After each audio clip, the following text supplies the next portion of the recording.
Dans un énième recours, l'un des plus anciens détenus algériens dans le monde suscite l'intervention des autorités algériennes souhaitant que le ministère des Affaires étrangères intervienne dans sa libération et son rapatriement en Algérie auprès de sa famille. Une possibilité d'expulsion a été évoquée par un diplomate au courant de l'affaire, mais selon le détenu, les autorités algériennes ne sont pas intéressées par son affaire. Tout le monde à l'ambassade d'Algérie à Washington est au courant de l'affaire. Mais personne ne lui répond plus au téléphone.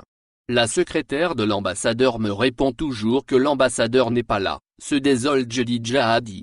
Cet ingénieur algérien a débarqué aux USA dans les années 1970, afin de terminer ses études et de trouver du travail.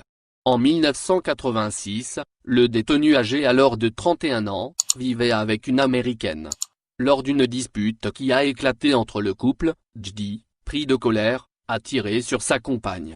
Cette dernière, n'ayant subi que quelques égratignures, dépose plainte contre l'Algérien. C'est là que commencent ses périples.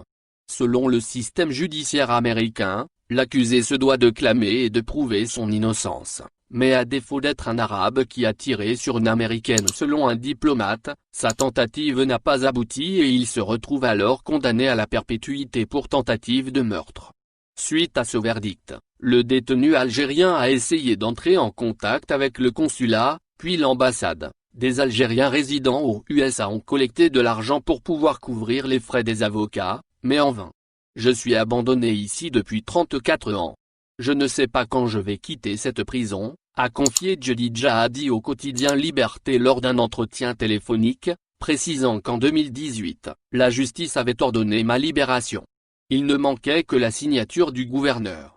Il a refusé de signer pour des considérations électoralistes. Cependant, l'Algérien continue de prendre des nouvelles de sa famille en appelant régulièrement son frère qui l'informe sur l'état de sa mère de 95 ans qui souhaite voir son fils une dernière fois avant de mourir.